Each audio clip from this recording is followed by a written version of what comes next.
আউযু বিল্লাহি মিনাশ শাইতানির রাজিম বিসমিল্লাহির রহমানির রহিম। সম্মানিত দিনী ভাই ও বোনেরা, আসসালামু আলাইকুম ওয়া রাহমাতুল্লাহ। আজকের আলোচ্য বিষয় হচ্ছে বিরল আত্মত্যাগ।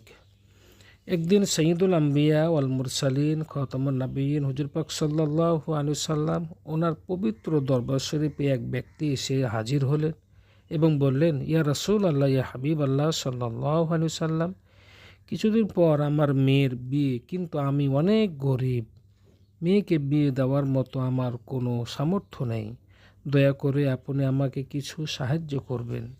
তখন হুজুর পাক সাল্লাল্লাহু আলাইহি সাল্লাম তিনি বললেন, হে ব্যক্তি, তুমি এক কাজ করো।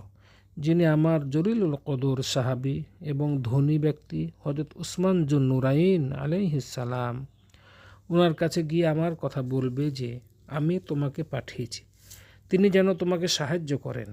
সে ব্যক্তি সাইয়্যিদুনা হযরত নূরাইন আলাইহিস সালাম ওনার দরবারে এসে হাজির হলেন এবং দেখতে পেলেন যে সাইয়্যিদুনা হযরত নূরাইন আলাইহিস সালাম তিনি ওনার শরিকদার ব্যবসায়ীর নিকট থেকে 1 পয়সার হিসাব বুঝে নিচ্ছেন।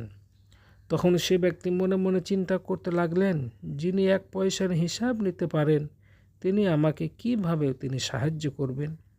এই কথা চিন্তা করে তিনি আবার গিয়ে হাজির হলেন হুজুরে পাক সাল্লাল্লাহু আলাইহি ওয়াসাল্লামের দরবারে। বললেন, ইয়া রাসূলুল্লাহ, ইয়া হাবিবাল্লাহ সাল্লাল্লাহু আলাইহি সাল্লাম, আমি সাইয়্যিদুনা হযরত নূরাইন আলাইহিস সালাম ওনার নিকট গিয়েছিলাম, কিন্তু সেখানে গিয়ে দেখতে পেলাম তিনি এক ব্যক্তির কাছ থেকে 1 পয়সার হিসাব বুঝে নিচ্ছেন। যিনি 1 পয়সার হিসাব বুঝে নেন তিনি কিভাবে দান করতে পারেন ইয়া রাসূলুল্লাহ? আল্লাহ রাসূল সাল্লাল্লাহু আলাইহি ওয়াসাল্লাম বলে, হে ব্যক্তি, তুমি ওনার কাছে গিয়ে আমার কথা বলো, তাহলে তিনি তোমাকে সাহায্য করবেন। তুমি কি আমার কথা বলেছ?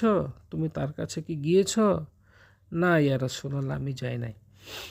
যাও। তখন সেই ব্যক্তি আবার সাইয়্যিদুনা হযরত নূরাইন আলাইহিস সালাম ওনার দরবার শরীফে হাজির হলেন এবং বললেন, হে জলিলুল কদর সাহাবী, আমাকে মহান আল্লাহ পাক ওনার হাবিব হুজুরে পাক সাল্লাল্লাহু আলাইহি সাল্লাম তিনি আপনার কাছে পাঠিয়েছেন, আপনি যেন আমাকে কিছু সাহায্য করেন।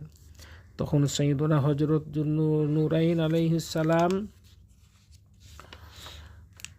সালাম তিনি বলেন, হে ব্যক্তি, আপনি এক কাজ করুন, আপনি অমুক পাহাড়ে গিয়ে দাঁড়ান। সেখানে কিছুক্ষণ পর দেখতে পাবেন সেই পাহাড়ের পিছন দিক থেকে আমার একটি উটের কাফেলা আসতেছে এবং সকল